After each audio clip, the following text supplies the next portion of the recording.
சம்பந்தமாக அனைத்து துறைகள் சார்பாக ஒரு ஒருங்கிணைப்பு கூட்டம், திஷா கூட்டம் நடைபெற்றது.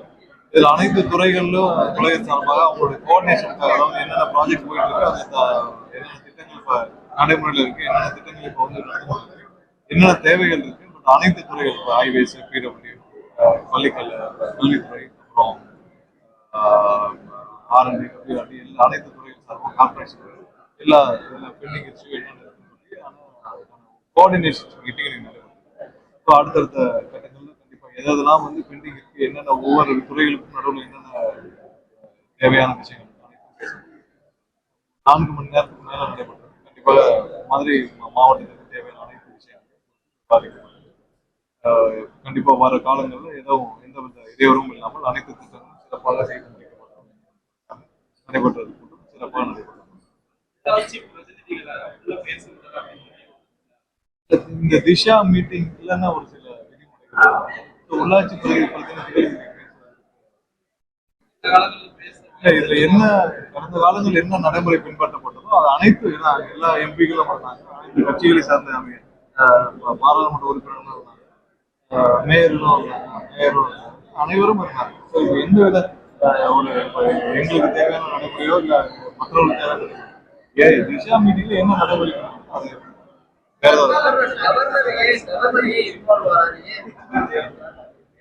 அது வந்து அவருக்கு அது ஏன் இன்வால்வ் ஆகுறது நம்ம எல்லாருக்கும்.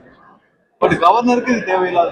கவர்னர் வந்து ஒரு அரசு நிர்வாகம், ஒரு மாநில அரசு நிர்வாகத்தில் இருக்க துறைகளையும் ஆய்வு செய்வதற்கான அனுமதி கிடையாது.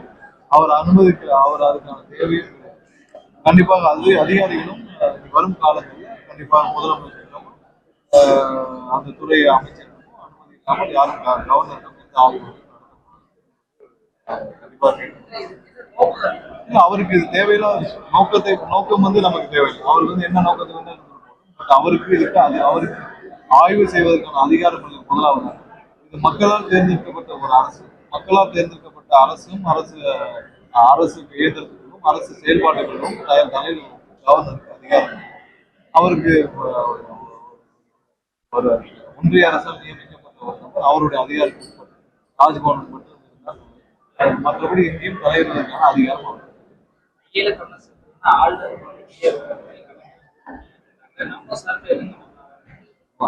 ஆளுநர் மாளிகை களமிறங்கி எங்கேயும் போக முடியும். ஆளுநர் மாளிகையில் ஆளுநர் மட்டும்தான் இருக்கும். அவருக்கு தேவையான 3 பேர் ஆளுநர் மாளிகைக்குள்ள என்ன வேலை இருக்கோ அந்த வேலையை மட்டும் செய்தால் போதும். வைகையை தூர்வாரும் பணிகள் இந்த அரசு பொறுப்பேற்றவுடன் முதல்வருடைய உத்தரவின் பேர்ல உடனடியாக துவக்கப்பட்டது.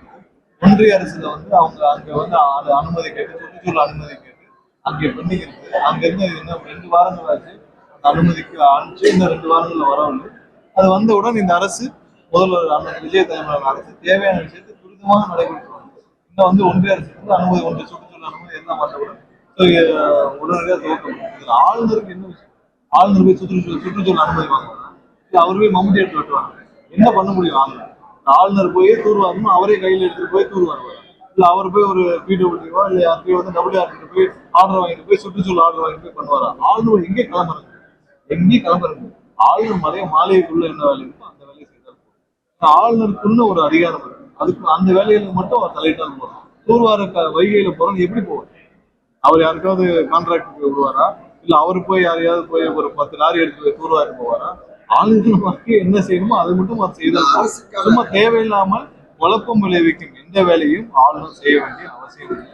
அரசு தேவையான நடவடிக்கைகளை எல்லா விதத்திலும் எடுத்துருக்கு. அரசு இயந்திரத்திற்குள், மக்களால் தேர்ந்தெடுக்கப்பட்ட ஒரு அரசு இயந்திரத்திற்குள் தலையிடும் அதிகாரம் ஆளுநருக்கு கிடையாது.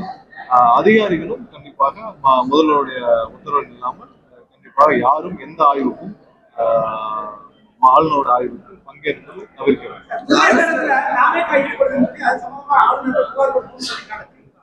எங்க வேணாலும் புகார் கொடுக்கட்டும், ஆதாரம் இருந்தால் என்ன வேணாலும் நடவடிக்கை. நாங்கெல்லாம் இல்லைன்னு சொல்லிட்டோம். எங்களுக்கு தேவையான நம்பர் 120 ஆல்ரெடி இருக்கு. எங்களோட கூட்டணி கட்சியோடைய அனைத்து பலத்தோடு இருக்கு. வர்றவர்கள் எதற்காக ரிசைன் பண்றாங்கன்னு தெரியும். நாங்க ஏற்கனவே சொல்றோம், வர்ற எல்லாரும் வந்து இந்த அவங்களுடைய தலைமை மீது, அவங்க தலைமை அதிகாரத்தின் மீது, ஸ்டாலின் குடும்பத்தின் மீதும் எடப்பாடி குடும்பத்தின் மீது நம்பிக்கை இல்லாம எல்லாம் கட்சி விட்டு வெளியேறாங்க, ரிசைன் பண்றாங்க. இதை நாங்க தெளிவாக சொல்லிவிட்டோம். அப்ப நீங்க குதிரை பேரம்னு சொன்னாங்க. நாங்க எந்த பேரத்திலும் இதுவரை யாரும் இன்வால்வ் ஆனதில்லை. இது வரைக்கும் திமுகவும் திமுக சார்ந்த முன்னாள் அமைச்சர்களும் திமுக சார்ந்த ஸ்டாலின் அவர்களும் அவருடைய தலைவர் ஸ்டாலின் அவருடைய மகன் உதயநிதி டைரக்ஷன் பேர்தான் இந்த அனைத்து குதிரை பேரும் நடந்துட்டு அதற்கான ஆதாரத்துடன் இங்கு பலர் கைது செய்யப்பட்டு வர்றாங்க. இதை அந்த குதிரை பேரத்தை எங்களுடைய எம்எல்ஏக்களே பர்ச்சேஸ் பண்ற வேலையை செய்தது ஸ்டாலினும் அவருடைய டைரக்ஷன் பேர்ல செந்தில் பாலாஜி சார்ந்த நபர்கள் நேற்று கைது செய்யப்பட்டிருக்காங்க. இன்னும் பலர் அதுமான வேலையை செஞ்சுட்டு வராங்க. இதைதான் நாங்க அன்னைக்குன்னு சொல்லிருக்கோம், 40 நாட்கள் சொல்லிருக்கோம். ஒன்னே ஒரு கேள்வி, எந்த தைரியத்தில் ஸ்டாலின் அவர் 30 நாட்கள் தான் இந்த அரசு இருக்கும் எந்த தைரியத்தில் சொன்னார்? அதான் நாங்க ஒண்ணு கேட்கிறோம். 30 நாட்கள்ல கடந்த 40 நாள் இப்ப தேர்தல் முடிஞ்சு இந்த அரசு பொறுப்பேற்று 40 நாள் ஆச்சு. இந்த 40 நாள்ல இந்த எந்த தைரியத்தில் சொல்றாரு ஸ்டாலின்? இன்னும் இந்த 40 நாள்ல அவர் பயங்கரமான ஒரு மக்களுடைய நன்மதிப்பு பெற்று மிகப்பெரிய மாபெரும் தலைவர் ஆயிட்டார் ஸ்டாலின். 5 வருஷம் முதல்வர் வந்து உங்களால உங்களோட தொகுதியிலே ஜெயிக்க முடியும். அப்ப இந்த 30 நாள்ல நீங்க மாபெரும் தலைவர் ஆயிட்டீங்களா ஸ்டாலின்? ஒண்ணும் பண்ணல. 5 வருஷமா இருந்த உங்க மேலோட நன்மதிப்பு தான் உங்களுடைய குளத்தூர் தொகுதியிலே மக்கள் காட்டிட்டாங்க.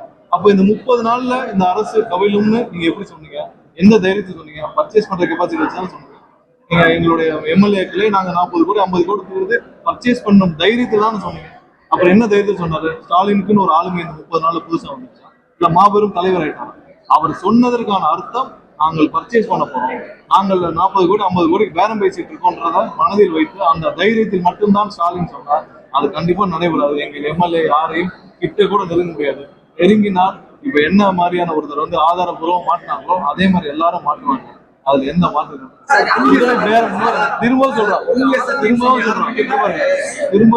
சொல்றோம், நாங்கள் எந்த குதிரை பேரத்தில் ஈடுபடவும் மாட்டோம். அதுக்கான தேவையும் இல்லை. இன்னைக்கு விட்டாலும் நாங்கள் தேர்தலை சந்திப்போம். மக்கள் 100% எங்களோடு இருக்காங்க. இன்னைக்கு விட்டாலும் நாங்கள் தேர்தலை சந்திப்போம். ஆனால் ஸ்டாலினும் எடப்பாடியும் தான் குறுக்கு வழியில் இன்னைக்கு ஆட்சியை கைப்பற்ற நினைக்கிறாங்க. அது ஒரு காலத்துல நடக்காது. 100% நாங்கள் இன்னைக்கு விட்டாலும் நாங்கள் தேர்தல் சந்திக்க மக்கள் 100% எங்களுக்கு வாக்களி தயாராக.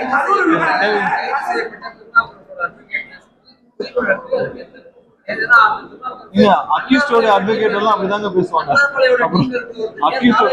அக்யூஸ்டோட அட்வொகேட் எல்லாரும் போய் அவங்க சம்பந்தப்பட்ட அவங்களுடைய அக்யூஸ்ட் அவங்க சார்பாக வாதாடுறப்ப இப்படிதான் வாதாடுவாங்க.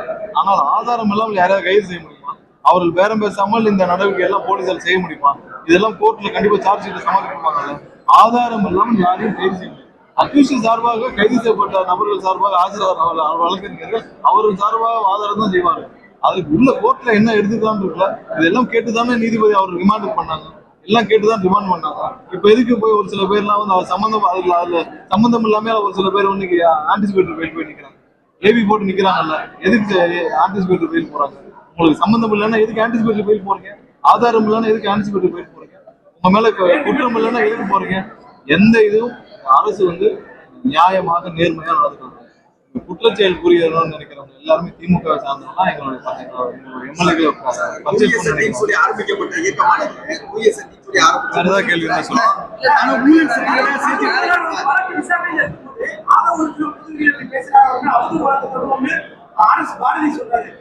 கரூர் விவகாரம் சம்பந்தமாக பல இடங்கள்ல பல தேர்தல் பிரச்சாரங்கள்ல அனைத்தும் நாங்கள் பேசியிருக்கோம்.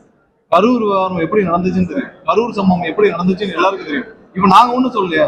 இப்ப இதே இதுல பாரதிய ஜனதா கட்சியோடைய உள்துறை அமைச்சர் வச்சுக்கிட்டு தானே நயினா நாகேந்திரன் சொன்னாரு. என்ன சொன்னாரு? இந்த கொலையை செய்தது 41 பேருடைய மரணத்திற்கு காரணம் செந்தில் பாலாஜின்னு அப்ப சொன்னாரா இல்லையா? யாரு? நயினா நாகேந்திரன் தான் சொன்னாரு. அப்ப உள்துறை அமைச்சர் வச்சு தான் சொன்னாரு. நாங்கள் மட்டும் சொல்லவில்லை, எல்லாரும் சொன்னதானே சொல்றோம். அப்ப இருந்த உள்துறை சார்ந்த ஒன்றிய அமைச்சர் சார்ந்த அனைவரும் இங்க எம்பிக்கள் குழு என்ன சொன்னாங்க? எம்பிக்கள் குழு என்ன சொன்னாங்க? அப்ப இப்ப இருக்கிற ஒன்றிய நிதியமைச்சர் என்ன சொன்னாங்க?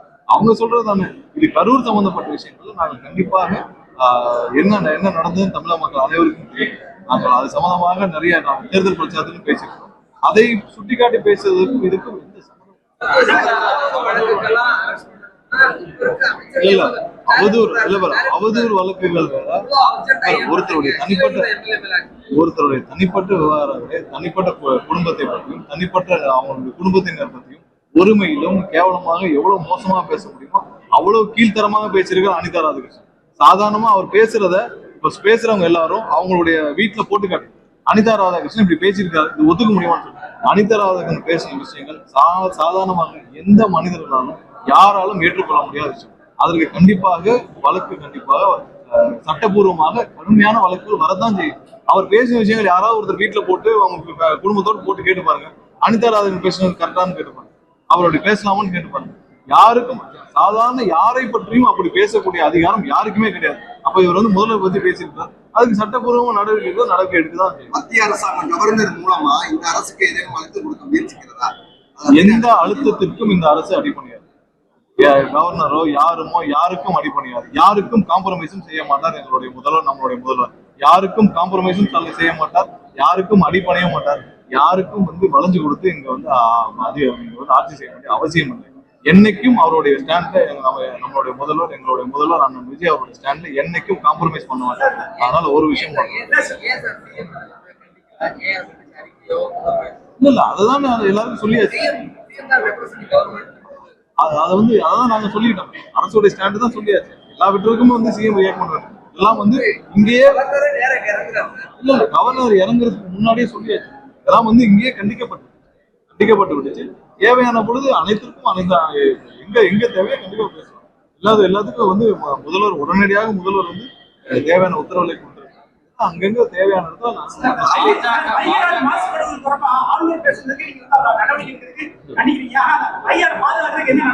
அதுதான் சொல்லியிருக்கேன். அந்த வைகை அணையை போய் பார்வையிட்டு 3 வாரம் ஆச்சு. அதுக்கு உடனடியாக இப்ப அந்த அரசு பொறுப்பிட்டு 40 நாட்கள்ல 3 வாரத்துக்கு முன்னாடியே அதுக்கு பார்வையிட்டு அதுக்கு தேவையான அனைத்து அனுமதிகளையும் பெற, தூர்வாரும் அனுமதிகளையும் பெற 70-80 வருடங்களுக்கு அப்புறம் அந்த வைகை ஆறு கொண்டு வரப்பட்ட பிறகு இப்பதான் தூர்வாரும் பணிகளே முன்னெடுக்கப்பட்டது.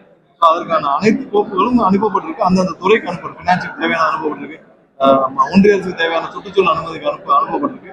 எல்லாம் வந்தவுடன் உடனடியாக தூர்வாரும் இல்ல அனைத்து வேலையும் துவங்கியாச்சு. இதுக்கு மேல என்ன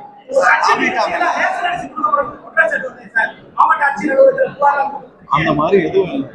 இதெல்லாம் பொய்யான குற்றச்சாட்டு. அதெல்லாம் வந்து ஏற்கனவே கொடுத்துருக்காங்க, பொய்யான குற்றச்சாட்டு. தாவேகா மேல பெரிய நம்பிக்கை வைத்துதான் முதலமைச்சர் வந்திருக்கீங்க. ஆனா ஊழல் குற்றச்சாட்டுகளுடைய அதிமுகவுடைய முன்னாள் சட்டமன்ற தமிழகம் முழுவதும் ஆயிரக்கணக்கான எம்எல்ஏக்கள்லாம் இருக்காங்க. ஒவ்வொருத்தரும் 500 பேர் 1000 பேர் ஒவ்வொரு நாள் எடுத்துக்கிட்டே வராங்க. யாரெல்லாம் ஸ்டாலின் தலைமை ஏற்றுக்கொள்ள முடியலையோ, யாரெல்லாம் எடப்பாடி தலைமை ஏற்றுக்கொள்ள முடியல சேர்ந்துட்டு தான் இருக்காங்க. எந்த இடத்துல திரும்ப சொல்றோம், எங்களுடைய தலைவருடைய பாலிசியில, எங்களுடைய முதலமைச்சருடைய பாலிசியில எந்த இடத்துல கம்பெனி திமுக பர்ச்சேஸ் பண்ணுறது